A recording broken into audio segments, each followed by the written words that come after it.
Are we live now? We are. Because I'm telling you Come now, on, right? tell us. Yeah, what issues have you got with You've this? stitched me up here because, one, I get told I look like Will Young all the time, and I always say no, and then my chin is freaking massive. Is that your thing? Two, Or is that your?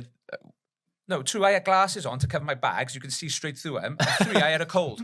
So you've literally stitched me up completely on What there. do you think they were sunglasses? Did you? You think you won't be able to see in? Oh, no, I thought you were further back than that. Anyway, on to the next thing, I guess.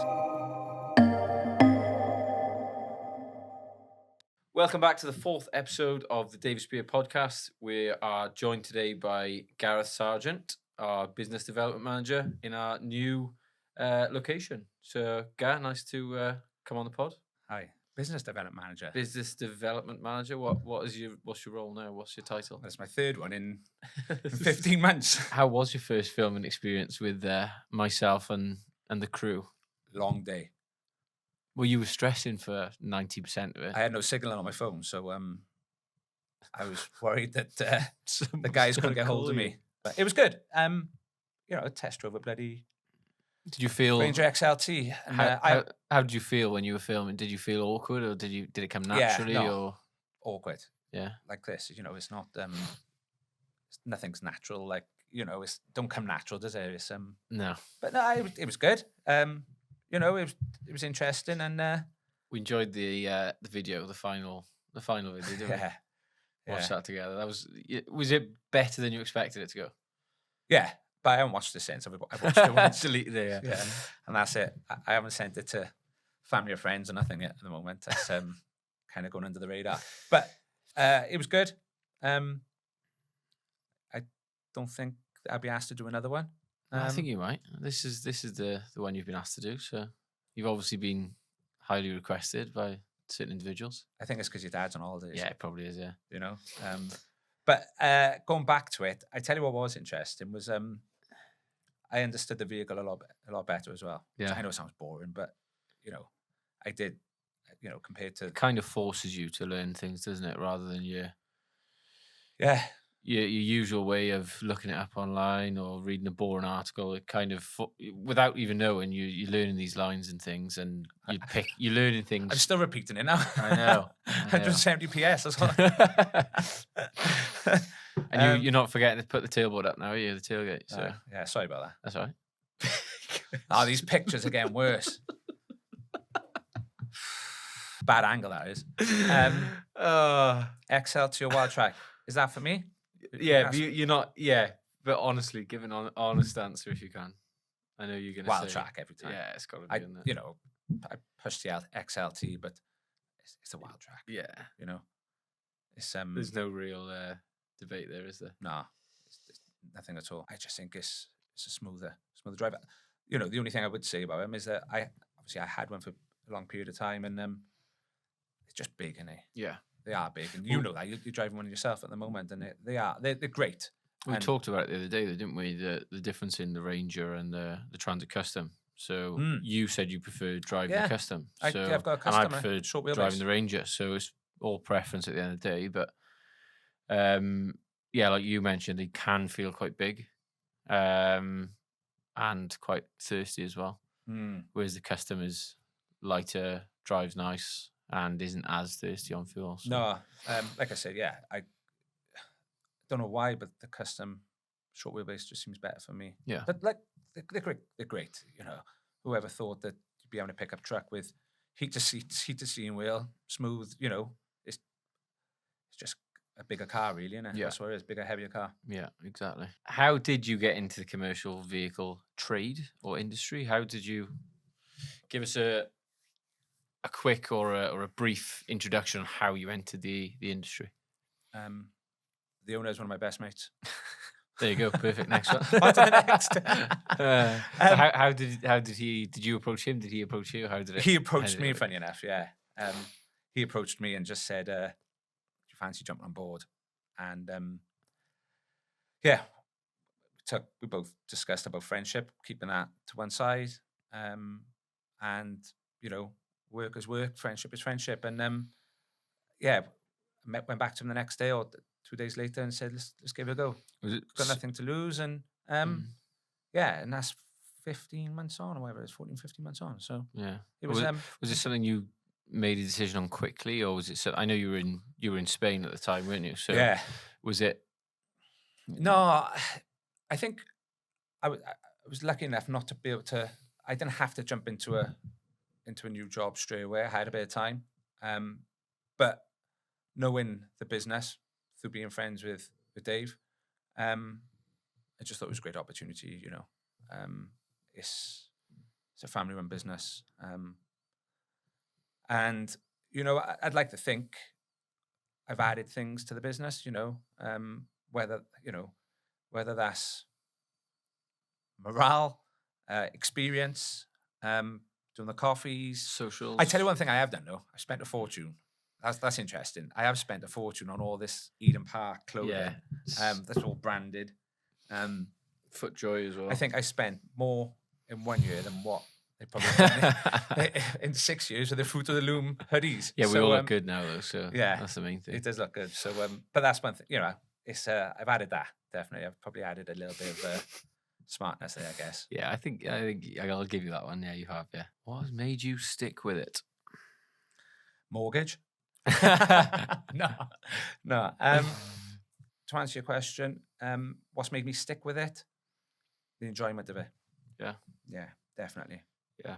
Yeah, the enjoyment. The people. What have you enjoyed? What have you enjoyed within that? Is it the role you did, or is it the excitement of difference in every day, or is there one particular thing that stands out? I think it's the role, the business development manager role. I get to be around other people all the time, and it's not boring. It's very active. I'm always involved with other people. I'm always doing different. My day to day is never the same. So the biggest difference. Sorry, to jump in, but the biggest difference I've seen with you is doing the sales manager role alongside it. And I think you not come out your shell because you've always been out your shell, but you've become kind of yourself again. Do you think that's down to how busy you are with both those? I know you love being busy, so is it the amount of work you've had to do, or is it just the fact that you like a challenge? Or I think it's time as well. You've got to remember that you can't come into any business and go 100 mile an hour. So even though you want to, yeah. Even though I wanted to, and there was elements of where I was doing that, but but the more responsibility you have, the more you kind of become yourself better and use your experience. Mm-hmm. So that's probably the biggest thing, is that I had more responsibility put on my shoulders, and that's kind of brought me up my shell even more and more. And as time goes on, it will. And I suppose that's the better you get your role as well, isn't it? The better you're doing at your own job and your own role, the more enjoyment you get out of it. What's been the most surprising or unexpected part of working in the industry? What is something that has made you think, yeah, I didn't expect it to be like that? I guess it's probably understanding how important it is for your customer to get their vehicle when we promise it, but the date and time, because they're losing out on money every day they don't have their vehicle. And it was an example this morning where a gentleman rang me up, and we've got a slight delay on his vehicle, and I couldn't apologise enough, and we've agreed to deliver it to him free of charge, which is probably circa 300 miles away.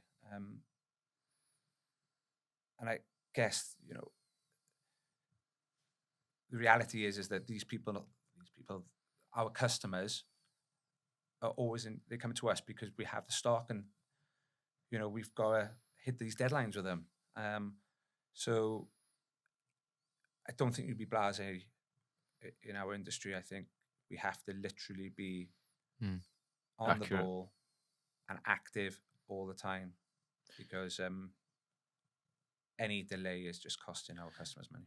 I think we tend to turn vehicles around quite quickly, don't we? But I think it's being honest with the customer as well, and giving them an accurate time scale rather than saying, yeah, we'll get that for tomorrow when you don't know whether you can get it for tomorrow, because in that customer's head, he's already booked in a job for tomorrow. Yeah. So if you can't deliver on that, like you say, he's losing money. Yeah, it's just being So- transparent with them, and it's. I think we're pretty good at that. You know, as long as Yeah. communication is there, and I say that to the sales team all the time, just communicate with them. Just whether it's not the answer they want to hear, just communicate all the time. So there's been a few of these, but some of the challenges that you've faced, some of the bigger ones, you know, in this industry you're going to get challenges every day. But what are some of the ones that stick out in your mind? Kind of like the first 2 months of starting is that we had a lot of stock there, and the prices within the markets was slightly changing.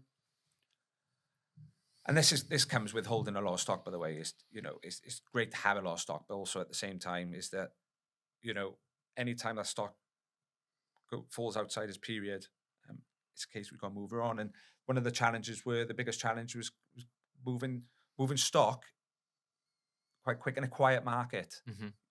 If it was buoyant, it's easier. But, you know, when I started, it was a fairly quiet market. We have seen changes now. Yeah. But to move stock on when it's pretty flat market, It's tough, isn't it? it is tough. It is tough, and that we're all realistic, and we know that we're not going to move it. We ain't going to move it overnight, but we done it, and you know, I thought we worked well as a team to shift it. From your first year, stand-up moments. These can be light-hearted. I imagine they can be light-hearted. Yeah. Give us some standout moments from the first year in the trade or in the industry. Again, like the challenges, there's been a lot. I'm trying to think if there's any. Every day is a bit like. To be fair, every day is something that goes on all the time. You know, there's always something. You know, whether it was the works party or, you know, playing golf. Could you mention playing golf in the bloody? That's a Which one? That's a new thing. Playing golf, having a golf simulator and work. Well, the DSCV Golf Academy, you mean? Yeah, like golf. You'd think it would come on leaps and bounds with them, but it hasn't. Can't like that. Yeah. Stand-up moments. I wouldn't say it's a good stand-up moment, but you were stitching me up when we went to Which time was this? I can't remember. to Austria. Well, I Skiing. don't know what you're on about. You have to go into a bit of detail, I think. Kind of gone a little bit quiet over the years, and we went to Austria, and I last year. decided to get into the swing of things. Literally, Take quite my literally. top off and start swinging around my head. But then you've decided to, even before I sat down, sent it to the group in work, who I think they only knew me like 2 months in, at that time. 3 months maybe. Knew you a bit better after that. Yeah, and it was like these images, such a bad angle. Like it was the worst angle. Funny enough, I look back on that now. This is right? before you started training. As I look well, back so on that now, and I think to myself, I think that was a turning point. I preferred the old you really, but Yeah, he's a bit more fun. he's gone now. He's gone. Yeah, he's buried deep down. He's left in Austria. He is. Yeah, he's still he's still Still on the trying to table get at the top. Still trying to get down a blue run. Still, but yeah, I think that was when I came back into work. I wouldn't say a round of applause, but definitely some laughter. Yeah, within there. some laughing in there and a couple of And what happened was, funny enough, your dad sent it. He's supposed to send it to the golfing group that we're both in, but sends it to like a traders group. This like- is still while you were on the trade, wasn't it? Yeah, so like this is like gone to like 80 people. all who I these didn't people even you're trying know. to sell vans to. And I'm watching him and saying, why are you sending it? I didn't realise. And it's just like, come on. And that was your just put me turning out point. there. Just Yeah. put- you know? Oh my god. So just get your thoughts on like the implications of like, this is a thing, this is happening, this is like Well, what do so- you release, like what do you think? the What are they gonna? implications of it? Are they gonna be? They're gonna take over, aren't they? And then we'll all be dead. Freaks me out. Yeah, it does. Freaks me out. To be scares honest me a with you. I do think this badge on the bonnet would look nice. bit. though. Yeah, who would? But actually, it's happening all too quick. And what's this one? Is this? with mirror. It's a wind mirror, isn't It's it? a what? Robot carrier. Carries the box. No. That's like That's a a taxi. taxi. Oh, That's a like taxi. bus. Yeah. You're thinking of my robot. Yeah. Oh, yeah, I'm thinking of my robot. That's what it looks like, doesn't it? It looks like the thing that keeps the robot. When are these coming out? When? Next summer. They have a launch event for all these things that Tesla are releasing in the near future. Near future. I probably won't be here then. We yeah. I probably won't be here. Well gone by then. I reckon robo taxis by next year. It's a possibility. I might be here for that. I can see that though. I Might be alive. I can understand the taxi thing because you've got driverless cars and things like that. So that's not How are too. you supposed to do a runner from a taxi then, though? Like when I was younger, I used to do a runner from a The doors are locked and they everything. Yeah. Yeah, they just drive you back. Think of like the implications on your business and Ah, we're finished, aren't we? Sustainability. I guess your thoughts on this. I mean, Put it on to me, why don't you? yeah, I will put it on to you, but Look, at some point, we speak quite a lot about it. it's scary though, isn't it? You think these products and things are going to, eventually they will take over these 4 stupid things. But yeah, the impact it's going to have on us. Do you see having a I big don't think on impact? us. I think other generations. I don't see how it's going to have a huge impact on us. But 30, 40 years time, it's going to be completely different, and it freaks me out, to be honest with you. Just I don't even want to think about it. How old are you going to be in 30, 40 years? Hopefully, I'm still here. Not gone 40 80. now, 41 going on. So yeah, I won't care then. Yeah, you just be Just be in a home. Wouldn't even see. I wouldn't be leaving the home. I'd be, you be getting a taxi. I Yeah, won't be getting in any of these. So in an iBot. it won't have A any Weebot. impact on me at all. But Yeah. it's not going to stop. It's just It depends on if it has an impact on main dealers and things like that, though. Like the electric vehicles that some main dealers are being made to push now. So eventually they might have an impact on them first, as it naturally does. But like I say, how long before it's going to have an impact on us? I don't know. I think you can get too caught up in here as well. Yeah. It's I think you just gotta kind of worry about the present rather than what may happen in These or things what will I'm more happen in worried about. 5. Yeah, but they had the launch event. Like this happened 2 days. Yeah, 2 days A ago. couple of days ago. Like they 5 days So ago. where- launched these products. Like they are launching these products. What are they? This is happening. what's the crack with them? People can buy them for about 20, 30 pounds. What? And they'll They can work. do your shopping for you. You They tell them can. to do something and they'll do it. They can. They got them in. If you look, I seen a video recently on Facebook, I think it was, Yeah. and there was a robot. It's like a parcel shelf, and it just delivers. They come to the counter, they deliver the parcel, and they've been going for days, and then it just crashed. See, this is where But I am so jealous of my dad. My dad does not even know how to text me. Right? He He does. He just doesn't want possibly that. As well. to. He's like, But he "Oh, certainly I won't be know, watching yeah." this because he wouldn't have a clue how to get onto YouTube or anything. But like that kind of era was amazing because We're going into it, yeah. he like I always say to him, he's always got a smile on his face. He's he goes to the pub 2 or 3 times a week. They're smiling. But like is he smiling? Is it don't know. he, she? Yeah, probably. Underneath. Yeah, It's maybe. It is scary though. Just don't They're all know. going to kill us one day. Like I said, it freaks me out, but just try not to think about it. Just bury it deep down. Yeah, just get me back on those slopes. Just give my top off. At least mine's original. I don't like it. So, your top piece of advice for anyone thinking about getting into the industry? What would you say to Run a mile. Run a mile? Yeah.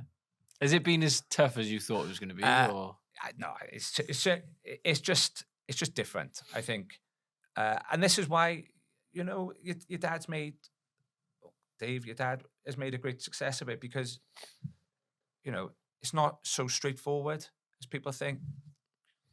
Buy a load of vans and sell them. There's so much more to it. My advice would be to anyone who wanted to get into the trade, just understand the vehicles first as well. Yeah. One of the things I was lucky about is that the amount of vehicles we got on site, I was able to literally take a vehicle out, test drive it, understand it. They come in different models, you know, understanding the different types of Ivecos we got, you know, business pack, air conditioning, alloys. I've been fortunate to learn hands-on, and not every business is in the same position as us to have that stock. So my advice is to understand the vehicles early on and not be afraid to get out on them. And that's one thing I've kind of implemented with the guys in the sales team is get out there and drive them, because you're selling a product. You need to know about it as well. And like I said, we're fortunate to have those vehicles there. So it'd be crazy not to just take one out. Well, I don't know if I could say this, in fact. But I did say to Lewis, one of the sales guys, I said, I want you to take a tipper out. I said, I want you to understand one of the Iveco tippers. He comes back about 35 minutes later, 40 minutes later. And you've noticed. Fresh skin fade. Yeah. He's just gone and had his haircut. So he's taken the tipper into the town, parked her up where he's parked there. I don't even, literally in the high street. With trade plates on there, and comes back with a new haircut. And doesn't say anything. And I said to him, what do you think of the vehicle? Yeah, nice. And that was it. So I think he stitched me up there, really. But 1-0. 1-0 there. At least he went around promoting the Iveco. Yeah, exactly. You asked him to do a job, he did a job. So yeah, he just kind of led Don't me down get the garden angry path a for little that. bit as well. And yeah, maybe. Yeah, he's going to do that, though, isn't he? Skills and qualities think essential for succeeding in the industry. So skills, all qualities. What do you think are essential for succeeding in this industry? I think the biggest thing is just being honest. Sometimes in sales, people get caught up in trying to sell any way they can rather than being upfront. And one thing we're pretty good at is that we are honest. And I think that's the biggest quality you can have, is just being able to not tell the customer what they want to hear, tell the customer the facts of the vehicle. There was an example Dan done the other day. It was a used Iveco, and it was some chips in the roof, and we couldn't get them out. And you know, this customer, I think 200 miles away, and we were delivering the vehicle, and Dan literally FaceTimed him and went through everything with him. The customer was he was happy, and he was relieved that we explained that to him, and he took the vehicle and left us a glowing review. So I think just being honest and transparent, really. Yeah. It's got to be the XLT, isn't it? Well, if you watched the video, it'd say the XLT. But there's been lots, isn't there? Yeah, one thing I enjoy, and I've been fortunate to have quite a few of them, or taken them home, has to be the Land Rover Defenders. They're just, for me, I know they're expensive, but with our kit that we put on, with all the extras and the upgrades, I think hands down has to be the Land Rover Defender 90. I do like the 110, but because we've had more than 90s, I've got to literally drive every model. So the Land Rover Defender. Yeah, easily. Like I say, you pay a premium for the vehicle, but what you get out of that, and especially with it being VAT qualifying, there's so many benefits to that over buying a Range Rover car or a Discovery car or something like that. So yeah, I think I'd have they're to getting agree. used for what they should be used as well. Yeah, we see them come back in, don't we? And they're still being worked, so it's not like they're just being driven back and forth to you know, they're there to be worked. To meetings. They're actually getting worked. And I was with a customer last week who had I think it was a 21 plate and wanted to come in and swap. And his Defender was absolutely stinking. And I liked seeing that. And I was like, that's what they're there for. you've used it, 34,000 miles, whatever. Mm. Mud all at the doors, but that's what they're there for. And so definitely, that's. I think I agree on you with that. Yeah. Hopefully, you don't ask me what my least favorite is, I don't know about the next one. and that's not me asking you for a question. There you go. You can answer that yourself. We had Be really honest on this. Come on, give us your. I tell you what it honest was. answer. It was that fridge van we had. Remember that small which I fridge bought. van? You bought it, didn't you? Yeah. And it was when I first joined. It was, And you've tried to had- flog it to everybody. but the fridge only worked. The air conditioning in the front didn't work because So that was cut. Yeah, it was cut for the for the fridge. And I offered it out to so many people. And do you know what? We finally got rid of it. Mm. And about 6 weeks later, the amount of people asked me if I still had it. Still got yeah. And I was just like, so that fridge van, the small fridge van, it was just, I'd never want to see one again. No, me either. So you being the buyer of the business, please don't go buying. Just bought a fridge van last week, so yeah. We'll see how that goes. I like this. So, if you weren't working within this industry, what other career paths? I know we've talked about a few of your previous ventures, but what do you think you'd be doing if it wasn't for this industry? Yeah, interesting, because I've done a few things. What did you And- enjoy most? What was something that you think if I went back to that tomorrow, it wouldn't bother me? I think because of I spent a bit of time, not too long, but done some real estate in Spain, and I really enjoyed it. Is that because of the weather? I think so. Yeah, that had a big part of it. It was 10 o'clock start in the morning till 5 o'clock in the evening, and it was just you were out for that time. You're driving the coast. It was Costa del Sol. It was Malaga to Marbella. You're just driving that coast all day and meeting different people. It was something that I really enjoyed. Can we go back to the question where it says, "Have you got any regrets?" Certainly no regrets. Certainly no. Just Do I see myself back there one day? Yeah. yeah. Is that to escape the robots, the iRobots? Or? Yeah. I think they got But this there as time I'd well. just get live in a little farmhouse Yeah. Just away from everyone, away from people. Switch your phone off. I won't have a phone then. You know, you're a robot. Be like Instead. my dad, just nothing. But that was probably something that I enjoyed the most. I was involved in development. That was great. It was just stressful. Yeah. But too stressful. And prior to that, I run a department in a company that done glasses, opticians, and yeah, I don't see me ever going back to that.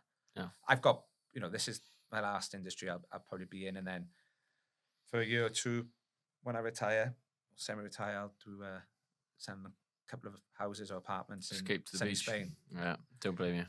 What's that program? With that Jasmine and Laura, was it?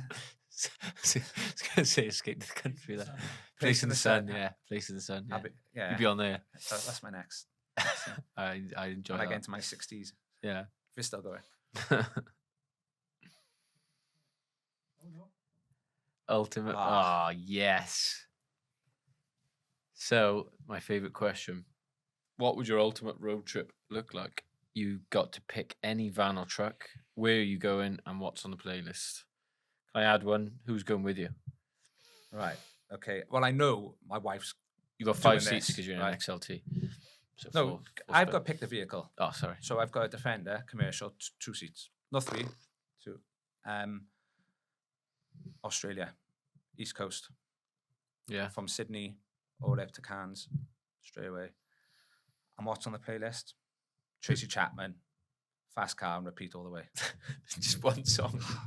Yeah, just Nothing you get bored of that, no? nah. And And who are you going with? my wife Marlene, and I have to say it because She'll kill you. yeah. Who would you have said if she wasn't listening? No, I'm Would've joking. gone. You can No, pick no, Marlene. But right, you, if- if you got 3 seats, you got 3 seats. 3 seats. That's a good point. That's a good question. Is probably my brother. Oh, that's nice. Yeah. Is he squidged in the middle? No, or? he just talks waffle. So it'd be good to listen just for a It's little just bit. to turn Tracy Yeah. Chapman up a bit. Yeah. Me, my wife, and my brother. And Australia. Australia, Nice. Sounds good. definitely. One Sounds day. good. Oh, how about that one in Austria? Remember that? Which one? The snowboard? We've gone on the. Remember the sledges? Sledge. Yeah. So the sledges. We've gone on the sledges, right? And we go like, I don't know, 300-400 yards to get to this pub, don't we? So this pub's up on the top. So we've all gone up there. We had a beer. And as you get to the top of this pub, there's like a little track that takes you back on and you go all the way around, doesn't it? Follow it on, yeah. And it goes for like miles. It was a long way, yeah. But I've decided to go like kind of off-piste, haven't I? Cut the corner. So where Snake's around, I've gone down and I thought I'd come on a bend and join the road back up with you lot. As I've come down, my sledge has gone over the top. Flown off. And I've just rolled and it's literally gone over the path, over some woman's head. And you've just watched it, and it's just gone flying Snapped. over. And it must have dropped about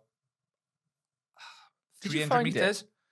Well, I was there with my phone trying to look for it. Yeah. But all I remember is thinking, I got €250 deposit on this pile of crap. This like plastic thing. And it's a long way it's down. a long way back, yeah. So I was thinking, so I was in there and I was thinking, oh, this wild boar was going to come out. and your father found it. It's gone into like wedged into this like hut, right? And it's gone into like this In someone's timber, living room, yeah. just straight in. And it took us about an hour. An wasn't it? hour to get oh back, my yeah. goodness, It was good fun, though. That was probably one of the best Yeah. days of the trip, really, It because was. Same day as you were take my top off, swinging your top around, yeah. yeah, how things have gone from swing my top off to being an athlete on the Being an athlete, on the sled. I think that 15 stone I weighed at the time helped me go faster down yeah, here. I think it might have. Yeah. That's where I took You're a over. bit slower these days. Yeah, a few stone like that. Probably run down there. So, Right. yeah, brilliant. Thanks for coming on the podcast. So Cheers. we'll wrap that up today. I'm your host, Elliot Spear. Thanks very much for watching. We'll catch you on the next one.